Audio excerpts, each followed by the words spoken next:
잠시도 안심할 수 없는 곳이 도로 위 아닌가 그런 생각해 봅니다. 김유진 아나운서. 맞습니다. 운전을 하다 보면 예기치 못한 돌발 상황을 마주하게 되는데요. 그런데 이런 돌발 상황은 정말 대비하는 것 자체가 어렵지 않을까 싶습니다. 지난 8일에 부산에서 있었던 일입니다. 영상 함께 보시죠.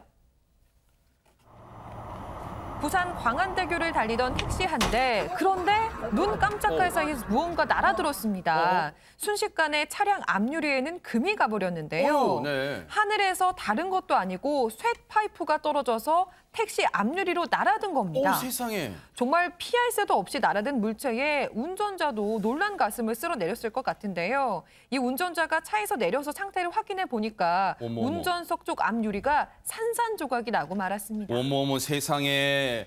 박상희 소장님 난데없이 쇠파이프가 하늘에서 왜 떨어졌답니까? 네, 이렇게 보기만 해도 좀 무서운데요. 일단 이 쇠파이프는 교량 보수 작업을 위해서 공사 자재를 쌓아놨었는데 그게 이제 낙하물 방지망이 찢어져 있어서 그 찢어진 그 사이로 떨어졌다고 합니다. 네. 굉장히 좀 위험한 상황이었던 것 같습니다. 네, 세상에 저 상황에서 진짜 누가 예상이나 했겠어요? 상상이나 했겠어요? 그런데 안진영 기자님, 지금 이 블랙박스 영상을 보면 차가 멈추지 않고 그대로 가는 것 같아요. 왜 그런 걸까요, 이거는요? 네, 영상 보신 대로 주행 중이었거든요. 저기서 갑자기 차량을 멈추거나 핸들을 틀었다면 대형 사고, 또 추돌 사고로 이어질 수도 있었습니다. 그러겠네요. 그래서 택시 기사는 계속 운전을 이어갈 수밖에 없었고요. 세상에. 다행히도 택시 운전사와 뒷자리에 앉아있던 승객 한 명이 외견상으로는 크게 다치지 않았지만 손님의 손등에 이 파편이 박힐 정도의 큰 충격이었다고 합니다. 게다가 이 손님, 허리 디스크 때문에 병원에 가던 중이었기 때문에 이 사고로 인해서 현재 입원 치료를 받고 있는 중입니다.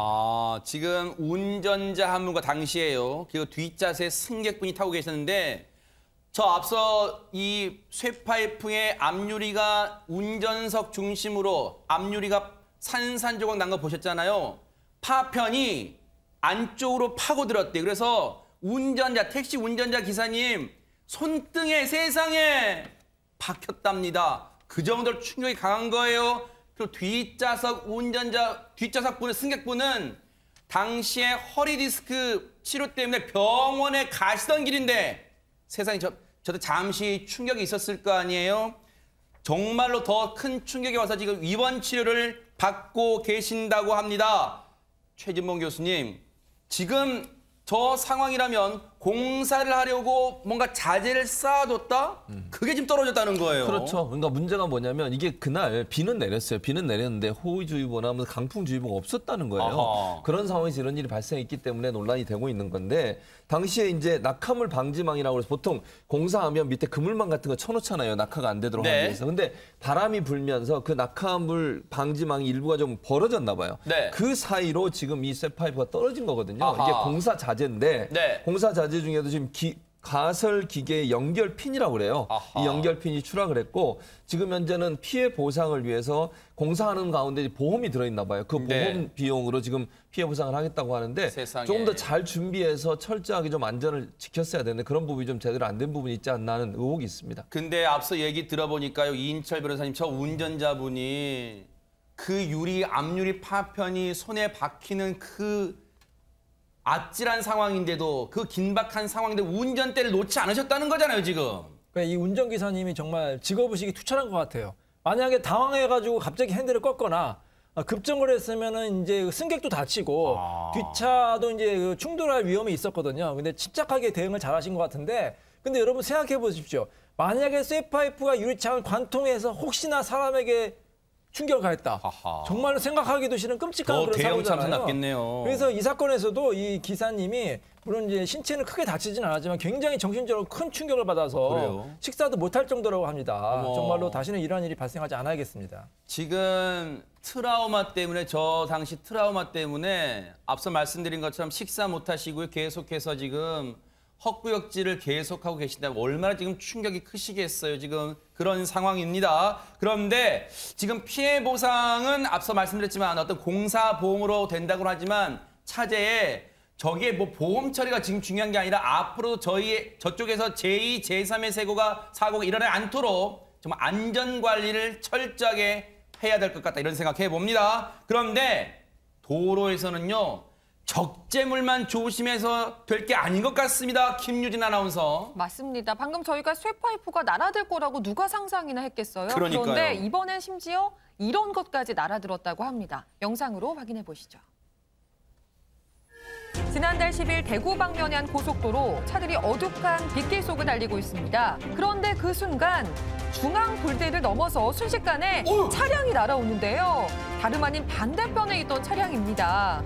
다행히도 이 차와는 간발의 차이로 충돌하지 않고 비껴갔지만 문제는 그 다음이었는데요. 오, 세상에. 이렇게 중앙 불대를 넘어서 날아온 차량이 반대편 도로 위로 떨어지면서 뒤따르던 다른 차량들의 수행에 문제가 생긴 겁니다. 어허. 결국은 이렇게 한 차량과 정면으로 충돌하고 말았습니다. 지금 이 블랙박스 차량, 그 차량은 간신히 저 중앙분리대를 넘어온 차량과 비껴갔어요. 그런데 어쨌든 중앙분리대를 넘어갔던 저 차량에 타고 있던 운전자와 동승자 지금 안전 상태가 걱정됩니다. 안진용 기자님. 네, 그 피해 차량에는 일가족 3명이 타고 있었습니다. 어머. 다행히 사망자는 발생하지 않았는데 3명 모두 현재 치료를 받고 있는 중입니다. 세상에. 사실 고속도로 위에서 주행 중에 반대 차로에서 차량이 날아들 거라고는 생각하기도 어려운 일이죠. 네. 이런 일이 발생하는 것 자체가 날벼락이라고 할 수 있는데 또 고속도로 이런 사고 위에서도 사망자는 발생하지 않았다는 것은 이 역시 하늘이 도운 결과라고도 볼 수 있을 것 그러네요. 같습니다. 지금 저 차량 처참하게 지금 찌그러진 상황 보시면 큰 인명피해가 있었을 것으로 짐작되는데 진짜 우리 안진영 기자님 설명처럼 하늘이 도왔네요. 지금 큰 부상 입으신 분이 없다는 거 아니에요. 일가족 타고 계셨는데 이거 정말 이인철 변호사님 운전자들이 이거 눈 깜짝할 사이 일어나서 이거 피할 수도 없는 상황 같았어요. 그게 이제 정말 기적 같은 일이죠.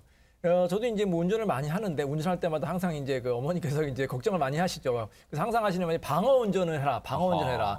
본인만 잘한다고 뭐 이게 사고를 예방하는 게 아니라 내가 아무리 잘해도 상대방 차량이 뭐 과속을 하거나 뭐 중앙선을 침범하거나 이거를 이제 예견해가지고 조심 운전을 해야 되는데.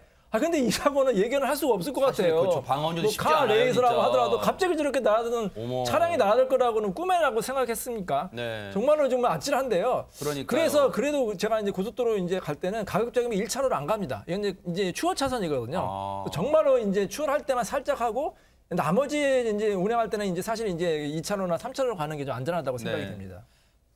조금 전에 그 운전자분도 사실은 저 상황에서 깜짝 놀라면 핸들을 꺾을 수도 있잖아요. 근데 정말로 다행히 핸들을 그대로 유지한 채로 주행을 해서 또 다른 사고를 막을 수 있었던 것도 우리가 정말로 칭찬해드려야 되지 않을까 그런 생각을 해봅니다. 정말 가슴 아찔한 그런 사고들, 그런 순간들이었습니다.